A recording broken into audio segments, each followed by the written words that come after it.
What's going on, YouTube, man? Me and John are back with another video. Today is February 6th, Monday, 7:36 p.m. in the East Coast. If you're in the West Coast, it's about 4 o'clock over there, I believe. Yep. But today's video, we're going to be talking about trades the Dallas Mavericks need to do to improve their roster after the Kyrie Irving trade. I think they're starting off. John brought up a good saying. He says, after you trade for a superstar, worry about it later. While fixing your roster, and it already came out that they're not done making moves. And so me and John are going to talk about the whole situation with Kyrie and the trades and disapproving this roster to see how far they can go this offseason. If y'all haven't already, make sure you drop that like. Actually, don't drop that like. Subscribe to the damn channel. Turn on post notifications. So whenever we drop a video, y'all are there. Make sure you go to the Instagram and follow that and the TikTok. All those links will be in the description. We're posting on there pretty much consistently. Go check them out. You see a different side of me, a different personality of me on TikTok. I'm a little bit funny. I'm a little goofy. I talk a lot of trash over there. Over here, I try to be more professional and, talk hoops, real stuff. But on TikTok, we go have fun. But, John, how was your day today, my man? My day was good, my boy.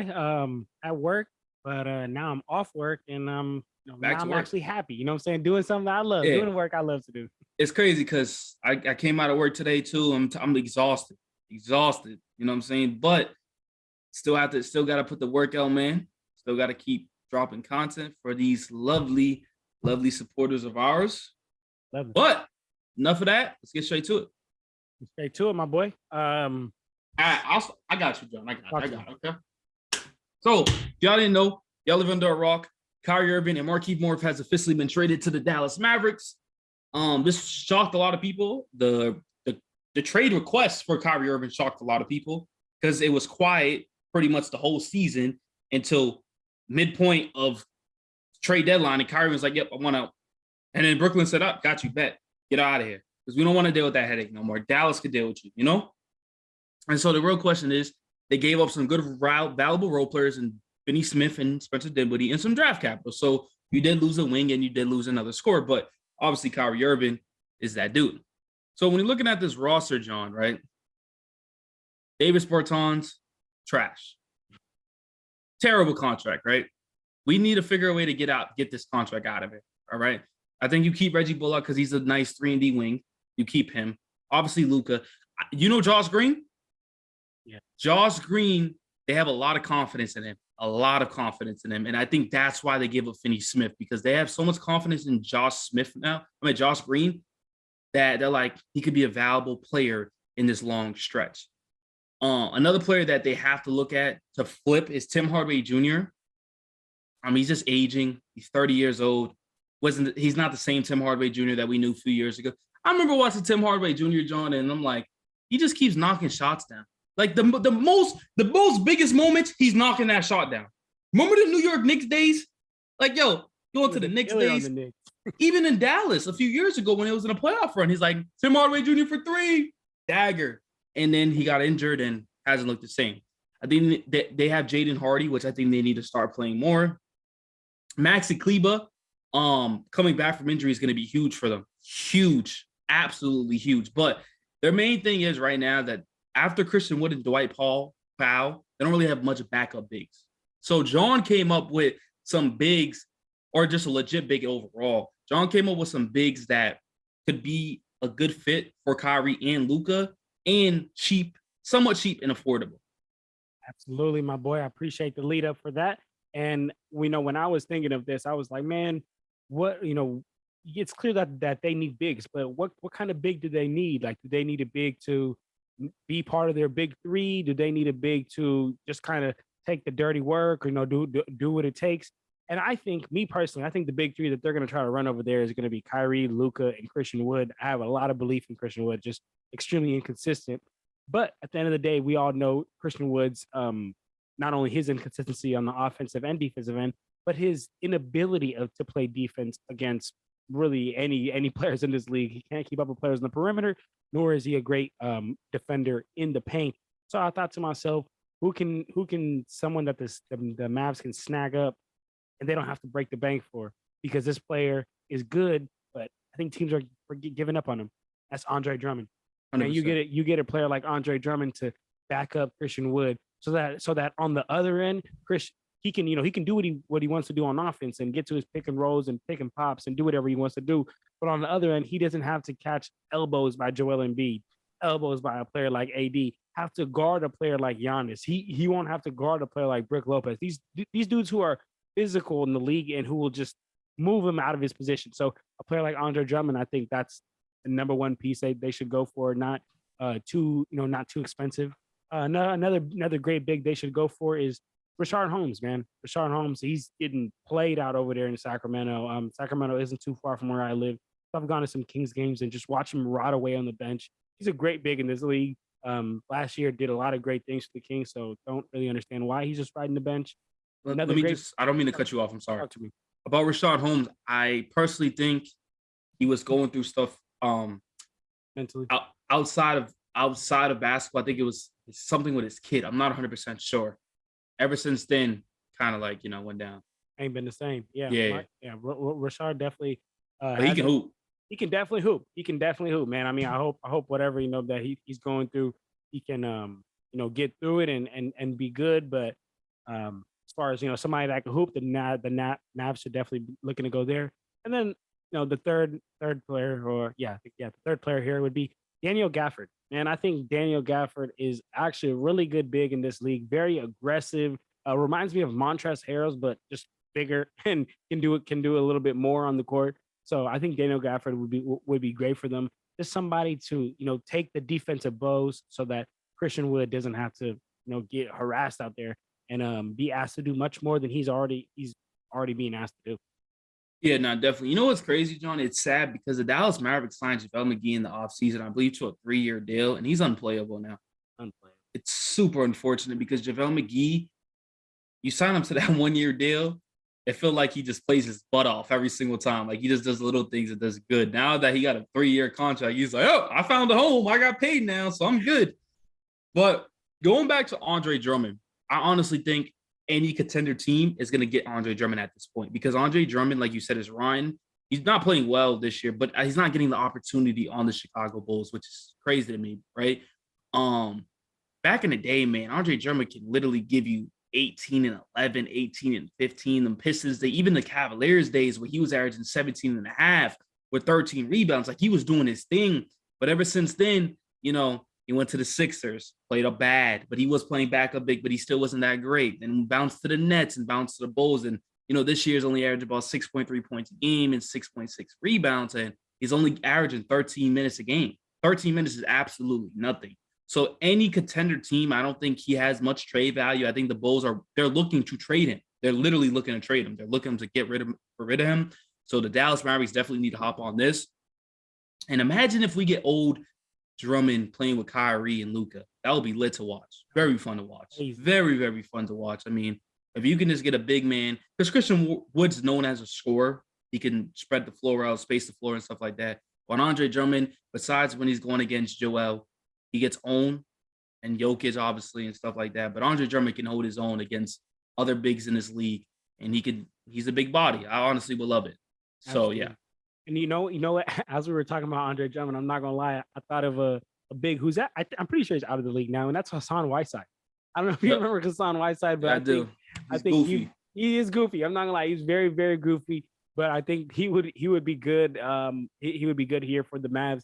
Again, just another big to be able to take those defensive bows. And then another one I wanted to throw in because he is going to be an unrestricted free agent at the end of this season.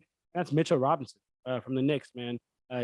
Can't really stretch the floor as much as Christian Wood, but he is just one of those very physical big guys who will just stay down there in the paint and be able to body a Joel, or be able to body not be able to, but be able to go at least to bat with a Joel and be able to go bat with. I like Mitchell Robinson. I just feel like his game isn't suit for this generation. Okay.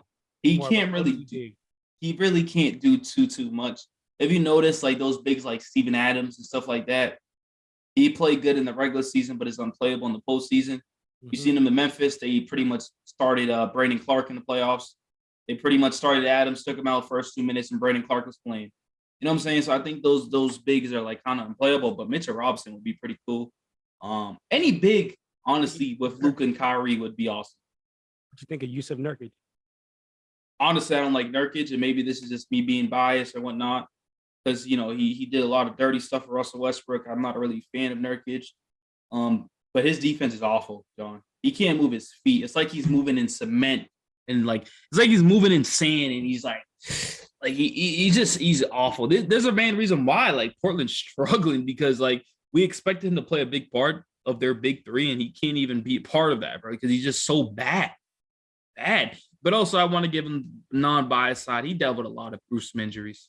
My boy, but he fell off crazy. I'm not gonna lie, his fall off was great. Yo, didn't Portland traded Jokic away for Nurkic?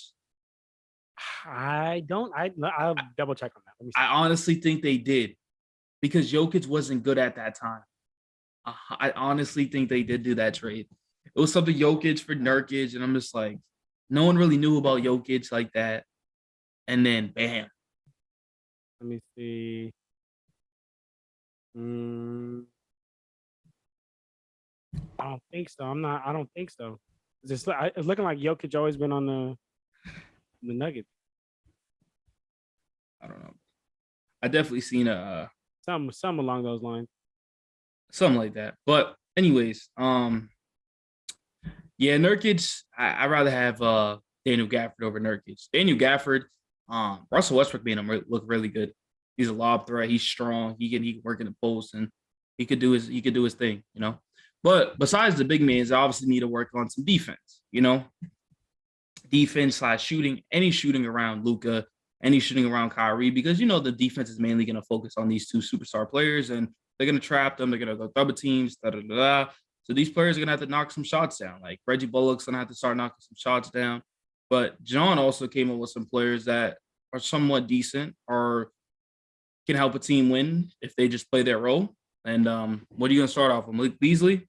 Yes, sir. I was going to go Malik Beasley, but I think after hearing, kind of what you were talking about and me thinking a little bit right now, I'm going to go a different direction. As a first player they should try to go after as far as some shooters, and that's Gary Trent Jr. We were just talking about him a couple episodes ago being, a knockdown shooter, very inconsistent. But the thing is, with Kyrie and Luka on the court, he will not be asked to take as many shots as he's taking right now, and he will get a lot more open looks, because we know that the double teams are going to come towards Luka. They're probably going to come towards Kyrie too. So when they come, all he's got to be ready to do is just be a knockdown shooter. So Gary Trent, but talk to me. Do you like that? You don't feel it now? No, I love that move. You know why? Because let's take it back to where Gary Trent made his name in Portland, and he was shooting 41.8% from the three-point line. You know why? Because it was focused on Dame. The season after that, he's shooting 40% from the three-point line, shooting high 41% from the field. You get what I'm trying to say? So when you have the defense is mainly focused on these two guys, which we already know they are, Gary Trent's going to have a lot of looks. He just has to knock it down. And it's crazy because he's still averaging about 19 points a game this year. Which is wild. But another player, great pickup for them. I actually got to watch this player live, both on offensive end and defensive end. This will be a great fit. That's my boy HB, the Black Falcon. My boy HB, the Black Falcon, man. Harrison Barnes. I think he'd be great for them. Definitely still a knockdown shooter. We remember what he did in his Golden State days when he would just kind of spot up and shoot, and then he'd be able to get to the hoop whenever he can. He can put it on the floor. So he adds a threat of somebody who can go get their own bucket. He's still a great shooter to surround around Kyrie and Luka. He is a slasher, but most of all, he's also on defense. So he really checks off all three of those boxes for the Mavericks. It's honestly, while I'm talking myself through it, I'm thinking this might be better than Gary Trent, to be honest with you. And it might be cheaper. I think Harrison Barnes is like one of those players that he's always going to be in the trade deadline rumors and stuff like that all the time. Harrison Barnes on the Kings, I don't think the Kings do trade him though, because the Kings are just playing so well. They're just gonna gel with what they have right now. And honestly, like the Dallas Mavericks, what they're gonna offer maybe Tim Hardaway Jr., but it's like, why would they want him? Because they got Malik Monk. You know what I'm saying? So it's going to be tricky for that, but no one expected the Dallas Mavericks to pull off Kyrie Irving. So I'm not going to doubt Mark Cuban again. You know, I, I am not going to doubt Mark Cuban. but Absolutely. honestly, Kyrie, Luka, Harrison Barnes, Maxi Kleba, and Andre Drummond as your starting lineup with Christian Wood coming off your bench. I mean, I like it. I like it. Honestly, to be real with you, I'd run Christian Wood at the 4 and Andre Drummond at the 5, just so I can have. Yeah, I mean, but the thing is, they don't like. The thing is, they don't like Christian Wood starting. That's On like the they rip, they just started JaVale, which is crazy. yeah, like he's not even in the rotation no more. But it's crazy because they didn't like Christian Wood starting. No team really likes Christian Wood starting. I don't get it. I mean, I do get it because his defense is horrendous. Like Christian Wood will give you 30 points, but then like give up 30 points. So it's just like, what does that mean? You know, like that. You know what I'm saying? It's like, well, okay, it doesn't mean much. So I think that's why they don't trust him, and the fact that he's thrown in trade rumors is clearly they're not really a big fan of him and this and that. But I mean, yeah, if you want to go a straight offensive lineup, you throw in the Christian Wood at the 4 with Kyrie and Luka, and then Harrison Barnes. I mean, that team would be very fun to watch. Very fun. But what about this player though, my boy? This Yep. might be more. This might be more of a buyout market only because he usually is on the buyout and he's on the Rockets. But Eric Gordon, I know he's past his prime. He's still a shooter. I think Houston Rockets value Eric Gordon like he's freaking prime Eric Gordon. Man, huh? They've been holding on to him for the past like couple of years, knowing they're gonna suck. I don't get it. And they're like, we need a first round pick in return. Kyrie Irving just went for a first round pick. You think Eric Gordon's going for a first round pick? You get him, like, you know what I'm saying? Like, I'm not sure why they value him so high. You can tell he doesn't want to be there no more. It's like, just trade him away. I think then they won't buy him out because of his contract and stuff like that. But bro, and Eric Gordon, honestly, Eric Gordon to any championship team would help them. Eric Gordon to the Bucks. I know it's not about the Bucks, but man, that would be good. Dallas coming off the bench, like any championship team, Eric Gordon's gonna help. Absolutely. And my last player that I have here, my boy, I actually just added this, in pronto right now. You know what I'm saying? On the spot because I thought of this guy and I was like, yeah, this would actually be perfect. Kelly Oubre Jr. He's been balling out and he's been having meaningless games, meaningless buckets over there in Charlotte. And he's scoring and he's doing his thing, but really for no reason. Leading the team in scoring right now. And I think that if you add him to a team like the Dallas Mavericks, especially Dallas Mavericks now that just got a Kyrie, man, that makes him so much better. The energy he's gonna bring, right? He's every time he hits the ground, he got to hit those like 2-3 push-ups. He's gonna bring contagious energy, and I think that bringing energy like that to a team that struggles on defense is wonders. Yeah, I mean, when Kelly, my only thing is John, right? When Kelly Oubre's on a contender team, doesn't get as much looks, doesn't really. He has to be consistent, has to be efficient, and then I think it'll work perfect because he's shooting 30% from the 3-point line this year, which is awful. But I mean, I need that energy though, that energy to a team that lacks defensive energy. You bring a guy like Kelly, I think that'll. I mean, I honestly think the team brings him in just for his looks. Just because how you look, like, hey, y'all gotta look at someone that look good. His looks, man. Everybody thinks Kelly Oubre is the most handsome dude in the NBA, man. It's crazy. But yeah, I mean, Kelly Oubre is averaging 20 points a game. So I mean, which is a career high, but I don't really think of much of it because there's no one on Charlotte. Yo, Sam, if you're gonna watch this video, bro, I don't even see Sam uploading no more videos about Charlotte. I don't know if you noticed that. He doesn't stream the Charlotte Hornets. He doesn't upload no more. How do you support that team, Sam? Yeah, that's a tough one. How do you like, doing the same page of like just of one team when they suck so bad, And it's like the Lakers suck, but you can always talk about someone like. Oh yeah, because it's a headline all the time. Man, I can't wait till LeBron breaks his record. Boy, hey, here we go. Look. Today is Monday, February 6th, okay? This video will most likely be dropping Wednesday. So I believe the game would the Tuesday game, because he's gonna play Oklahoma City Thunder on Tuesday. No, I already know your question. You don't think he's gonna do? You don't think he's gonna score 36 on? You know why? Okay, see why? Because you know why? It's not on live television. It's on who wants to beat it against OKC. He wants to do it against Bucks. Milwaukee. It's a live television game on Wednesday, right? That yep, on Wednesday. On Wednesday. Hey, so yeah, we dropping this before the LeBron game where he passes the record. That's berserk. But John, But remember, LeBron typically doesn't really play too much back to back. LeBron is doing, but I think he's gonna do it. Hey, hold on, real quick. I know this is not about LeBron, but yo, I love LeBron. Absolutely, I think when you take everything into account, he is the greatest player of all time. Whatever. If you don't believe that, Yep. it doesn't really matter. But what's so funny about my dog is that he keeps trying to tell the world, like, oh, for a guy that doesn't really care about scoring, it's like LeBron, stop. Yeah, he definitely does. He definitely cares, and it's like he's only saying that he's so smart. He's so smart. He's only saying that because he wants years and years and years down the line when people look back at the tape, they see, oh, LeBron said he didn't care about passing. LeBron said he didn't care about scoring, and still was number one scorer of all time. And then so he just wants to bolster his GOAT debate, which doesn't need no boasting in my opinion. But LeBron, just chill. Honestly, out. You care about that. Yeah, man, I can't wait because I think we have to make a video on it. A lot of TikToks will come out that day. And I'm excited. But anyways, I think this is the end of the video for this Dallas Mavericks. You guys let us know in the comment section some players and some ideas that you thought of for Dallas Mavericks to contend and win the Western Conference. Hope y'all enjoy it. We love y'all. Go make sure y'all go follow the socials, all in the description, man. We very active over there. And I'm out of here. You got anything else to say, John? And that's it, my boy. We out of here. Peace.